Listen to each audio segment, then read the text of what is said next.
आपलं next bills of एक्सचेंजच्या लेक्चरमध्ये मित्रांनो आपण भेटत आहोत. मित्रांनो, बिल्स ऑफ एक्सचेंजचं लेक्चर किंवा बिल्स ऑफ एक्सचेंजचं चॅप्टर आपण आता चालू करून निघालो आहोत. 1.5 मंथ झालाय. मध्ये मध्ये माझे व्हिडिओजला मी थोडा गॅप दिलेला होता की जेणेकरून मित्रांनो तुम्हाला थोडंसं रिव्हिजनसाठी पण वेळ मिळावा. आणि खूप महत्त्वाची गोष्ट म्हणजे फ्रेंड्स, तुम्हाला होमवर्कसाठी आपल्या bills and to bank for collection आणि एन्डॉर्समेंट याच्या व्यतिरिक्त अपार्ट फ्रॉम दीज ॲडजस्टमेंट्स मित्रांनो मी तुम्हाला बाकीचे पण एक्झाम्पल्स होमवर्कसाठी देतोय, सो दॅट तुम्हाला मित्रांनो मागचं पण थोडंफार आठवायला पाहिजे. आता आपली बिल्स ऑफ एक्सचेंजमध्ये एकदम शेवटची स्टेप आहे आणि ती आहे मित्रांनो मिक्स प्रॉब्लेम.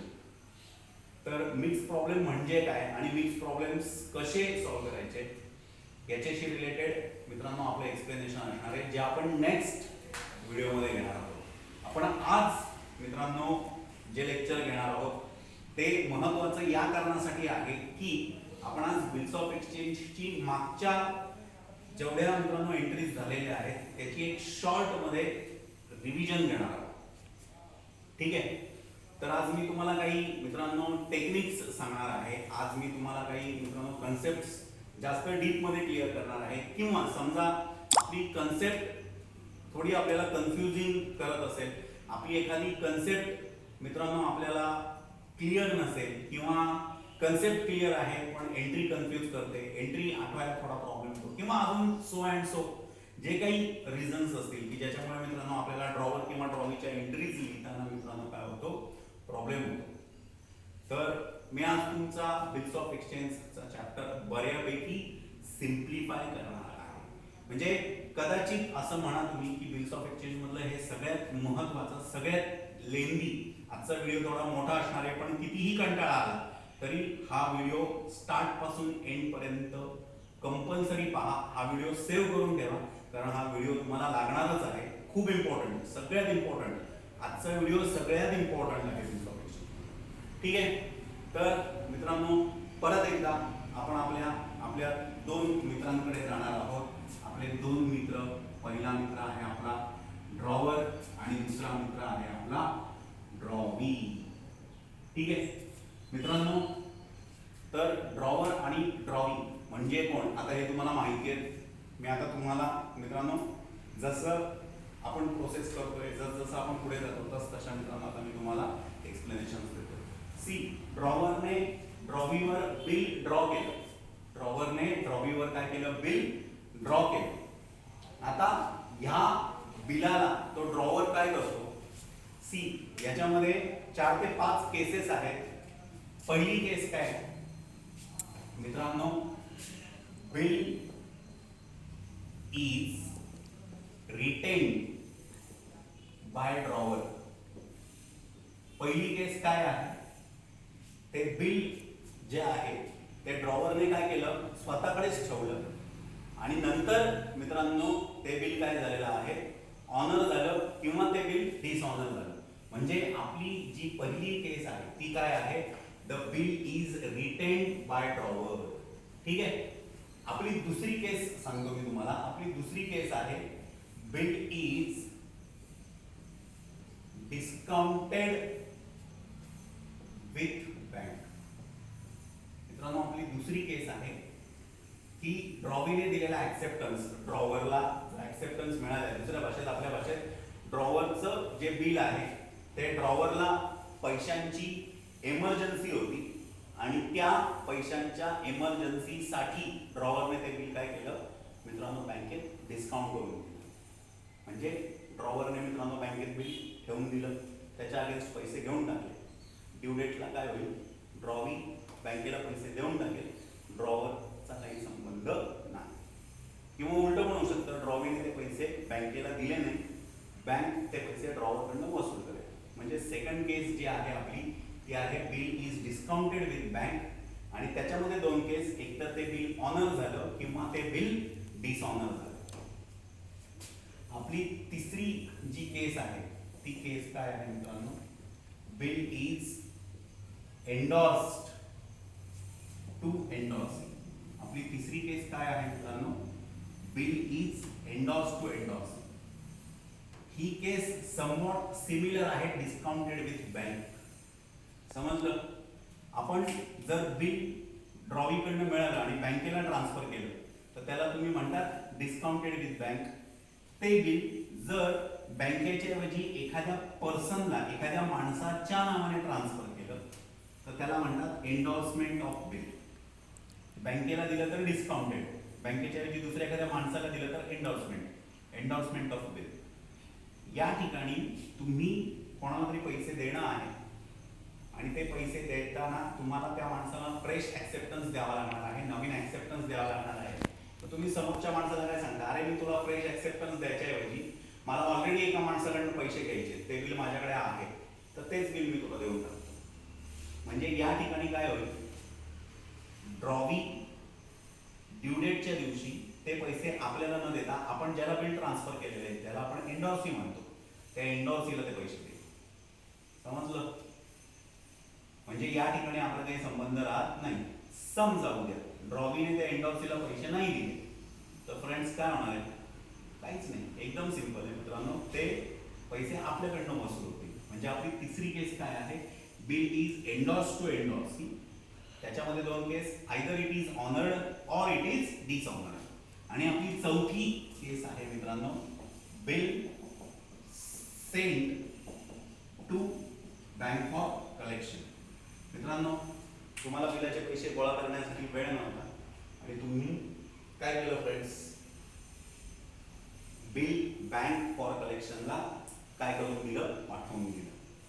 ठीक आहे. मग त्याच्यामध्ये परत केसेस, एकतर ते ऑनर होईल किंवा डिसऑनर होईल. तर तुमच्या टोटल मित्रांनो 4 केसेस आहेत बिलाबरोबरच्या. एकतर बिल ड्रॉवर स्वतःकडे ठेवतो, त्याला म्हणतात bill is retained by drawer, honour dishonour.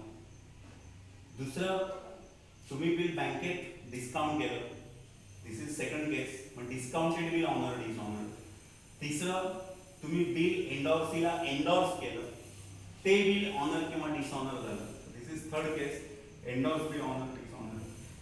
चौथी केस, तुम्ही बिल बँक फॉर कलेक्शनला पाठवलं आणि बँक फॉर कलेक्शनला पाठवलेलं बिल काय झालं, ऑनर किंवा डिसऑनर झालं. आता मित्रांनो, आपल्यापैकी खूप जणांच्या मनामध्ये कन्फ्युजन्स कुठे होतात, बिल ड्रॉवरकडेच आहे, ते बिल ऑनर झालं किंवा डिसऑनर झालं, या एंट्रीज तुम्हाला जमून जातात.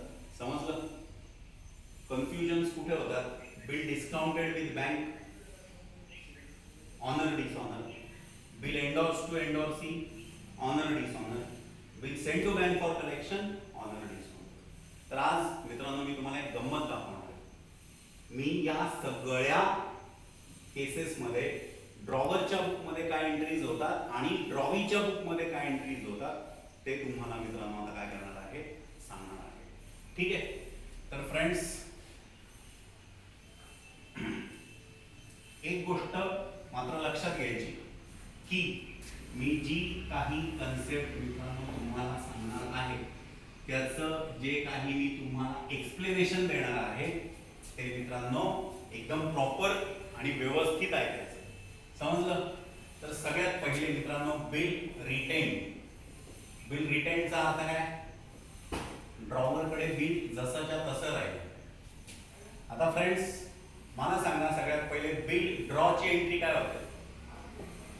बिल ड्रॉची एंट्री, ड्रॉवरच्या बुकमध्ये बिल आलं आणि ड्रॉवीने दिलं, bills receivable account debit to drawee, correct. आणि मित्रांनो याची एंट्री ड्रॉवी काय करेल, ड्रॉवरला मिळालं, debit the receiver, drawer account debit to bills paid, correct. मित्रांनो ही आपली बेसिक एंट्री आहे बिल ड्रॉची. आता जर हे बिल ऑनर झालं, ऑनर्ड, हे साधं बिल आहे, बिल रिटेन बाय ड्रॉवर आहे, हे बिल ऑनर झालं तर तुम्ही काय एंट्री करता मला सांगा बरं. तुम्ही एंट्री करता cash account debit to bills receivable, cash आली आणि बिल्स रिसिवेबल गेले. आणि हा काय एंट्री करणार आहे, bills payable account debit to cash account, correct. Bills payable honour झालं आणि मित्रांनो कॅश आपल्याकडनं गेली. ठीक आहे. आता या ठिकाणी मित्रांनो बिल डिसऑनर झालं. कोणतं बिल डिसऑनर झालं, रिटेन केलेलं बिल डिसऑनर झालं. तर मित्रांनो तुम्ही एंट्री काय कराल, सी जर तुमचं साधं बिल डिसऑनर झालेलं असेल तर तुम्हाला काय करावं लागणार आहे, हे बिल ड्रॉवरचं ड्रॉवरकडेच आहे ना, ड्रॉवरने कोणाला ट्रान्सफर केलेलं आहे का, नाही. ड्रॉवरने हे बिल कोणालाही ट्रान्सफर केलेलं नाही. याचा अर्थ काय झाला मित्रांनो, आपल्याला जे बिल मिळालेलं आहे ना ती एंट्री आपल्याला रिव्हर्स करावी लागेल. बिल्स रिसिवेबल टू ड्रॉवी, म्हणजे तुमची एंट्री काय होईल, drawee account debit to bills receivable. तुम्ही काय केलं कळलं, ही एंट्री तुम्ही मित्रांनो काय केली आहे, रिव्हर्स केलेली. Drawee account debit to bills receivable. समजलं, व्हेरी गुड. आता परत याच्यानंतर मित्रांनो काय केलं तुम्ही, ऍक्सेप्टेड दिलेला बिल तुम्ही ऑनरच्या ऐवजी डिसऑनर केलं ना, म्हणजे तुम्ही ऍक्सेप्टन्स दिल्याची जी एंट्री आहे ती तुम्हाला उलटी फिरवावी लागेल. म्हणजे तुम्ही एंट्री काय कराल, bills payable account debit to drawer account. म्हणजे तुमच्या लक्षात आलं, जर बिल ऑनर झालं तर तुम्ही कॅशची एंट्री करता, आणि तेच जर का बिल डिसऑनर झालं तर तुम्ही जे बिल ड्रॉ केलेलं आहे सुरुवातीला त्याच्या ज्या एंट्रीज आहेत त्या एंट्री तुम्हाला काय करायच्या आहेत, रिव्हर्स करायच्या आहेत. इतकं सिंपल. ठीक आहे. आता याच्यानंतर मित्रांनो आपली दुसरी केस आहे, ती म्हणजे कोणती, बिल डिस्काउंटेड विथ बँक. आपली दुसरी एंट्री कोणती आहे मित्रांनो, बिल डिस्काउंटेड विथ बँक. याच्यामध्ये पहिली एंट्री आहे बिल डिस्काउंट केल्याची, करेक्ट. बिल डिस्काउंट केल्याची एंट्री काय मित्रांनो आपली, मला सांगा, कॅश आली, कॅश अकाउंट डेबिट, डिस्काउंट केलं, discount account debit to bills receivable. Bills receivable तुमच्याकडनं काय झालं, गेलं, करेक्ट. बिल्स रिसिवेबल तुमच्याकडनं काय झालं, गेलं, क्रेडिट क्लोज आउट. इथे ड्रॉविंगचा काही संबंध आहे का, ड्रॉविंगच्या बुकमध्ये मी क्रॉस केलेला आहे, क्रॉसचा अर्थ नो एंट्री. ड्रॉविंगचा काही संबंध नाही म्हणून ड्रॉविंगच्या बुकमध्ये नो एंट्री. आता तुम्ही मला सांगा, जर डिस्काउंटेड बिल ऑनर केलेलं असेल, आता कन्सेप्ट लक्षात घ्या तुम्ही, लॉजिक लक्षात घ्या. डिस्काउंटेड बिल ऑनर्ड आहे, याचा अर्थ काय झाला मित्रांनो, डिस्काउंटेड बिल ऑनर्ड आहे म्हणजे ड्रॉवीने पैसे दिले आणि बँकेला पैसे मिळाले, बरोबर आहे. आपला काही संबंध आहे का, नाही. आपला म्हणजे ड्रॉवरचा काही संबंध नाही. So in the books of drawer it is no entry. समजलं. आता याची एंट्री ड्रॉवी काय करेल, ड्रॉवी सांगताना सांगेल bills payable account debit to cash account. Bills payable account debit to cash account. त्याच्या दृष्टीने काय, बिल्स पेएबलचे पैसे होते ते पे केले, बरोबर. म्हणजे ड्रॉवीच्या बुकमध्ये काहीही चेंज होत नाही. आता मित्रांनो 3 नंबरची एंट्री आहे dishonour. Dishonour of discount bill. लक्षात घ्या बघा, आता हे कोणतं डिसऑनर्ड आहे, डिसऑनर्ड ऑफ डिस्काउंटेड बिल. ही जी एंट्री होती ही ऑनर ऑफ डिस्काउंटेड बिल होती, बरोबर. आता मला सांगा, डिस्काउंटेड बिल डिसऑनर झालं, याचा अर्थ काय झाला की ड्रॉवीने बँकेला पैसे द्यायचे होते, ते पैसे ड्रॉवीने बँकेला दिले नाही. बँकवाले हे पैसे कोणाकडनं वसूल करतील मित्रांनो, ड्रॉवरकडनं. आणि ड्रॉवर कोणाकडनं वसूल करेल, ड्रॉवीकडनं, बरोबर आहे. मग ड्रॉवर काय एंट्री करेल, ड्रॉवीकडनं पैसे घ्यायचे, ड्रॉवी अकाउंट डेबिट, आणि बँकेला पैसे द्यायचे to bank account. Drawee account debit to bank. आणि याचीच एंट्री मित्रांनो ड्रॉवी काय करेल, तो ऍक्सेप्टन्स दिलेला होता, bills payable account debit to drawer account. Bills payable account debit to drawer account, बरोबर. आता मित्रांनो मी काय सांगतोय ना तिकडे नीट लक्ष द्या, एकदम व्यवस्थित लक्ष द्या, ठीक आहे. सी, नॉर्मल बिल ऑनर्ड झालं, त्याची एंट्री ड्रॉविंगच्या बुकमध्ये काय होती, बिल्स पेएबल टू कॅश. आता डिस्काउंटेड बिल ऑनर झालेलं आहे, ड्रॉविंगच्या बुकमध्ये एंट्री काय, bills payable to cash, correct. दुसरी केस पहा, नॉर्मल बिल डिसऑनर झालं, एंट्री काय आली, बिल्स पेएबल टू ड्रॉवर. आता डिस्काउंटेड बिल डिसऑनर झालं, एंट्री काय आली, बिल्स पेएबल टू ड्रॉवर.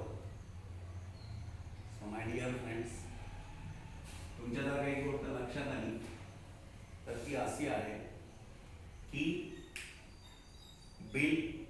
बिलाची केस कोणतीही असू दे, समजलं.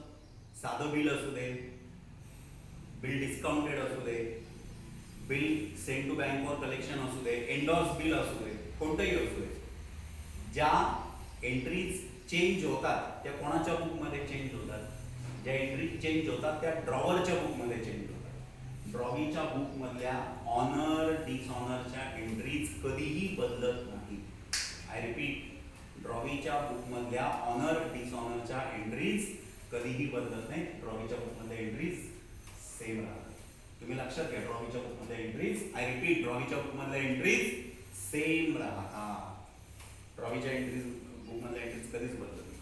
हे समजलं मित्रांनो? आता इथे इथे डिसऑनरचा बघा. सी फ्रेंड्स, मी तुम्हाला एकदम सिंपल लॉजिक सांगतो. आपलं नॉर्मल एंट्री काय केली असती तुम्ही?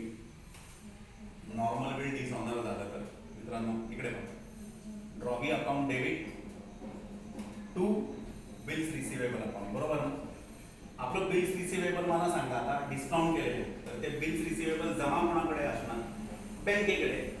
म्हणजे तुमचं बिल्स रिसिवेबल बँकेकडे जमा आहे ना, मग तुम्ही ते बिल्स रिसिवेबल कॅन्सल करायचं आणि बिल्स रिसिवेबलच्या ऐवजी बँकेकडे. समजलं? म्हणजे तुमची एंट्री काय होईल? Drawee account debit to bank account. डिसऑनरची एंट्री लक्षात आली? डिसऑनरची नॉर्मल एंट्री आठवायची आणि फक्त नॉर्मल एंट्रीच्या ठिकाणी बिल्स रिसिवेबल कोणत्या ठिकाणी जमा आहे ते नाव इथे द्यायचं. अशा रीतीने आपली कोणतीही डिसऑनरची एंट्री तयार होते. ठीक आहे? आपल्यापैकी काही जणांचं कदाचित मी आता जे शेवटी एक्सप्लेन केलं त्याच्यामध्ये कन्फ्युजन झालेलं असेल, तर ते कन्फ्युजन मी अजून क्लिअर करतो. ठीक आहे? आता याच्यानंतर आपली पुढची जी केस आहे ती कोणती आहे मित्रांनो? आपली पुढची जी केस आहे ती आहे बिल एंडॉर्स. आपली पुढची केस कोणती आहे मित्रांनो? बिल एंडॉर्स. आता बिल एंडॉर्स केलं तुम्ही तर ती पहिली केस काय येईल? पहिली एंट्री काय येईल? बिल एंडॉर्सची एंट्री. आता तुम्ही मला सांगा, ड्रॉवर बिल एंडॉर्स करतो, ड्रॉवरने बिल एंडॉर्स केलं तर फ्रेंड्स मला सांगा एंट्री काय होईल? एंडॉर्स सी ला मित्रांनो काय झालं? बिल मिळालं. Endorsee account debit to, त्यांच्याकडनं बिल काय झालं? गेलं. Credit what goes out to bills receivable account. बरोबर आहे? एंडॉर्स सीच्या बुकमध्ये काहीतरी एंट्री येईल. समजलं? आता एक तर काय होईल? एंडॉर्स केलेलं बिल काय होईल? ऑनर होईल. तर एंडॉर्स केलेलं बिल ऑनर झालं तर मला सांगा पैसे कोणी दिले? ड्रॉवीने दिले. आणि मिळाले कोणाला? एंडॉर्सने. आपल्या ड्रॉवरचा काही संबंध आहे का? नाही. सो ड्रॉवरच्या बुकमध्ये नो एंट्री. ठीक आहे? आणि मित्रांनो आता असं समजा की एंडॉर्स बिल डिसऑनर झालेलं. आता एंडॉर्स बिल मध्ये मित्रांनो काय व्हायचं होतं? एंडॉर्स बिल मध्ये ड्रॉवीने एंडॉर्सीला पैसे द्यायचे होते, त्याने दिले नाही. मग ड्रॉवी कोणाकडनं वसूल करेल? सॉरी, एंडॉर्सी कोणाकडनं वसूल करेल? ड्रॉवरकडनं. आणि ड्रॉवर कोणाकडनं वसूल करेल? ड्रॉवीकडनं. मग एंट्री काय होईल? ड्रॉवीकडनं घ्यायचे, drawee account debit to endorsee account. आता ही एंट्री ना थोडीशी तुम्हाला कन्फ्यूज करणारी दिसेल की बाबा ड्रॉवीकडनं घ्यायचे, एंडॉर्सीला द्यायचे. ही एंट्री सोडून द्या. आपली नॉर्मल डिसऑनरची एंट्री सांगा बरं काय होईल? ही आपली नॉर्मल बिल डिसऑनरची एंट्री आहे. Drawee account debit to bills receivable. Correct? आता फ्रेंड्स लक्षात घ्या, drawee account debit to bills receivable आहे ना. आता मला सांगा हे बिल्स रिसिवेबल तुम्ही ट्रान्सफर कोणाकडे केलेले आहे? एंडॉर्सीकडे. म्हणजे तुम्ही काय कराल? Entry drawee account debit to endorsee. लक्षात आलं मित्रांनो? आता ह्या सगळ्या केसमध्ये तुम्ही जर का व्यवस्थित ऑब्झर्व केलं तर ड्रॉवीच्या ज्या एंट्रीज आहेत ना त्या जरा पण बदललेल्या नाही. बघा मित्रांनो, बिल ऑनरची एंट्री पण तीच आहे, बिल्स पेएबल टू कॅश आपली नेहमीची एंट्री. बिल डिसऑनरची एंट्री पण तीच आहे, बिल्स पेएबल टू ड्रॉवर. समजलं? म्हणजे या केसमध्ये सुद्धा मित्रांनो ड्रॉवीच्या ऑनर डिसऑनरच्या एंट्रीज बदललेल्या नाहीत. आणि मित्रांनो आता आपली लास्ट केस, ठीक आहे, ती म्हणजे कोणती मित्रांनो? आपली लास्ट केस आहे ती आहे friends bill sent to bank for collection. Bill sent to bank for कलेक्शनचे एंट्रीज पाहूयात आपण आता. बिल बँक फॉर कलेक्शनला पाठवलं, एंट्री काय होईल? आपल्याकडनं बिल गेलं टू बिल्स रिसिवेबल आणि मित्रांनो ते बँक फॉर कलेक्शनला मिळालं. म्हणजे आपली एंट्री काय आली, bank for collection account debit to bills receivable. त्याच्यानंतर बँक फॉर कलेक्शनचं बिल काय झालेलं आहे, ऑनर झालेलं आहे. लक्षात घ्या, बँक फॉर कलेक्शनचं बिल ऑनर झालं याचा अर्थ काय झाला, आपण बँकेत जे बिल पाठवलेलं आहे त्याचे पैसे आपल्याला कॅशमध्ये न मिळता ते बँकेत जमा झाले. सो तुमची नॉर्मल एंट्री काय आली असती, cash account debit to bills receivable. ती एंट्री आता तुम्ही काय कराल, कॅश अकाउंटच्या ऐवजी बँक अकाउंट डेबिट याल आणि टू बिल्स रिसिवेबलच्या ऐवजी बिल जमा कुठे झालेलं आहे, बँक फॉर कलेक्शनला. करेक्ट, तिकडे तुम्ही याल टू बँक फॉर कलेक्शन. मध्ये जर बँक चार्जेस डेबिट असतील तर तुम्ही मित्रांनो तिथे बँक चार्जेस अकाउंट डेबिट असं घ्या. ही झाली तुमची ऑनरची एंट्री. आता डिसऑनरची एंट्री. आता कोणतं बिल डिसऑनर झालेलं आहे, bill send to bank for collection च मित्रांनो बिल आहे ते काय झालेलं आहे मित्रांनो, डिसऑनर झालेलं आहे. आता मला सांगा, नॉर्मल बिल डिसऑनर झालं तर तुम्ही एंट्री काय करता, ड्रॉवी टू बिल्स रिसिवेबल आहे ना. आता हे बिल्स रिसिवेबल जमा कुठे सांगा बरं मला, तुम्ही बँक फॉर कलेक्शनला तर बिल जमा केलेलं आहे ना, तर तुमची एंट्री काय होईल, drawee account debit to bank for collection. ठीक आहे. परत तुम्ही जर का ऑब्झर्व केलं तर या तिन्ही केसेसमध्ये मित्रांनो आपल्या ड्रॉवीच्या एंट्रीज कुठेही चेंज झालेल्या नाही. समजलं मित्रांनो. तर मला तुम्हाला एक्झॅक्टली काय सांगायचं आहे हे तुमच्या लक्षात येत आहे का फ्रेंड्स. मला तुम्हाला जे काही सांगायचं आहे ते मी आता तुम्हाला मित्रांनो इथे एक्सप्लेन करून दाखवलेलं आहे आणि मी परत अगदी शॉर्टकटमध्ये ते तुम्हाला एक्सप्लेन करून दाखवणार आहे. ठीक आहे मित्रांनो.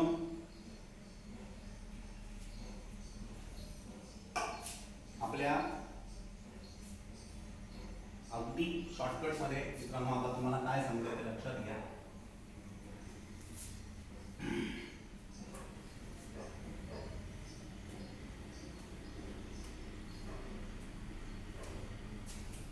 आपल्या प्रत्येकी 4 केसेस आहेत. एक आहे बिल रिटेन, ठीक आहे, बिल रिटेन.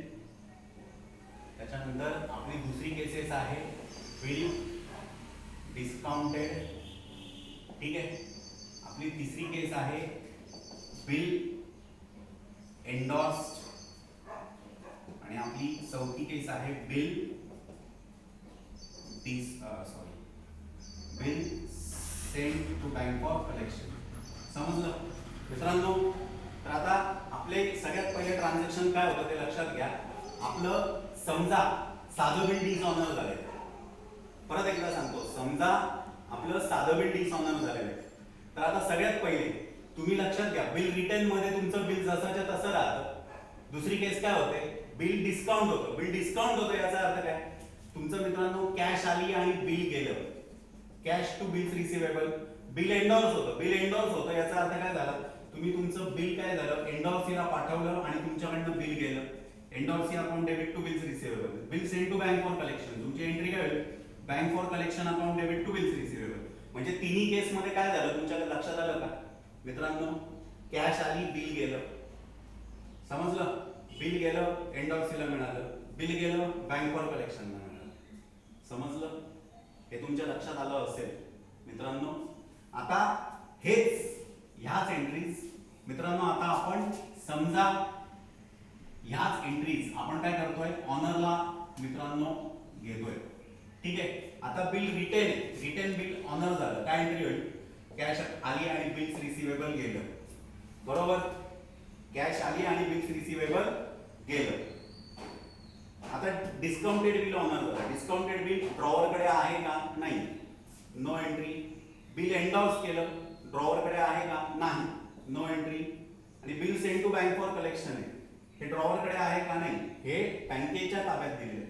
म्हणजे कॅशच्या ऐवजी तुम्ही काय लिहा इकडे बघा, कॅशच्या ऐवजी तुम्ही इथे लिहा बँक, बिल्स रिसिवेबलच्या ऐवजी इथे लिहा तुम्ही बँक फॉर कलेक्शन.